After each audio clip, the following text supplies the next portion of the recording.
Yo, where can I hop in so I can hit McKinley Hill? Hop? Hit?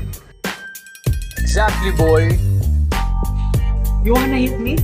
In McKinley Hill? Uy, wag po! Yo, what's wrong with you, man?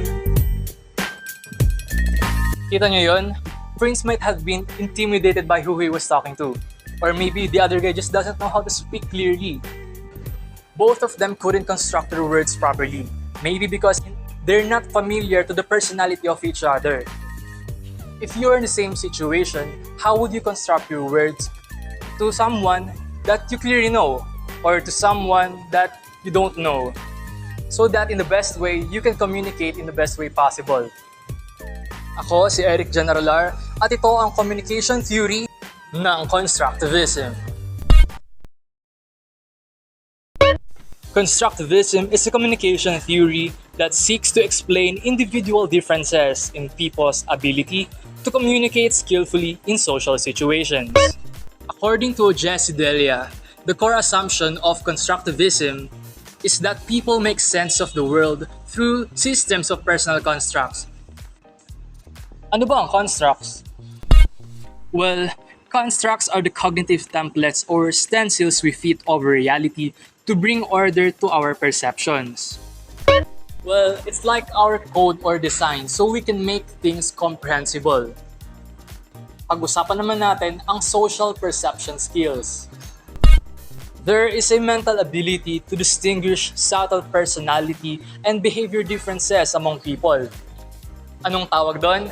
Yun ang cognitive complexity.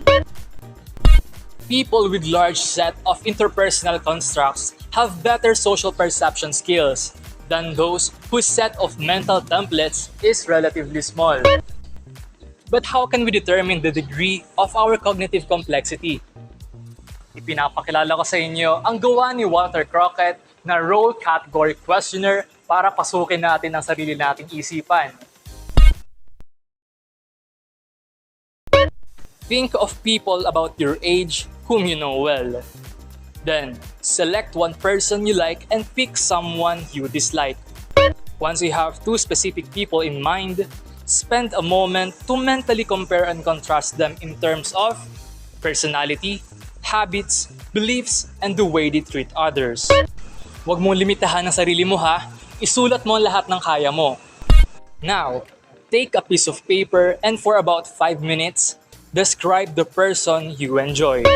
When you finish the description, do the same thing to the person you don't like. And that's also for about 5 minutes. And that's it. Let's get your RCQ scored. Differentiation is defined as the number of separate personality constructs used to portray the person in question. Add up the number of different descriptions that you use to describe both people. As a rule of thumb, consider that each new term represents an additional mental construct. Ang isang deskripsyon ay katumbas ng isang puntos. Bagamat ang mga pisikal na anyo katulad ng matangkad o maputi, pati na din ang mga demograpikong anyo katulad ng Bisaya o Ilonggo ay hindi kasama at walang katumbas na puntos. Constructivists regard the combined number of constructs for both descriptions as an index of cognitive complexity. The higher your score, the more elaborate the structure within your mind to which your interpersonal perceptions play. 70% of college students score between 15 and 25 with a mean of 20. Burleson interprets that any score over 25 as a reliable indicator of high interpersonal cognitive complexity. Pero, accurate nga ba ang RCQ para masukat natin ang ating cognitive complexity? Research has established that RCQ scores are independent of IQ, empathy, writing skills, and extroversion. Although, Some critics charge that it is merely a measure of loquacity or wordiness, but constructivists maintain that high scores on this free response test take more than the gift of gab or being eloquent. Ang mahalaga ay ang pagkakaroon ng malawak na kaalaman sa mga interpersonal na constructs. Ngayong alam na natin mga nakaapaloob na ideya sa cognitive complexity, tara, itry naman natin ang person-centered messages. Person-centered messages are tailor-made messages for a specific individual and context. It reflects the communicator's ability to anticipate response and adjust accordingly. Scholars who study communication use different terms to describe the capacity to create person-centered messages, like rhetorical sensitivity, taking the role of the other, identification, self-monitoring, audience awareness, or listener adaptation. Whatever we call it, the creation of person-centered messages is a highly sophisticated communication skill.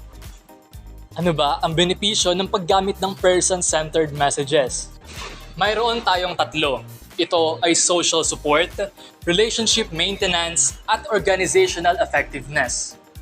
Fun fact, saan ba natin madalas naoobserbahan ang constructivism?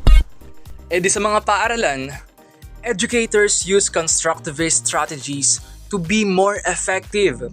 They are able to promote communication and create flexibility so that the needs of all students can be met. With you and others, together, let's keep on nurturing a sophisticated speakers for our new generation.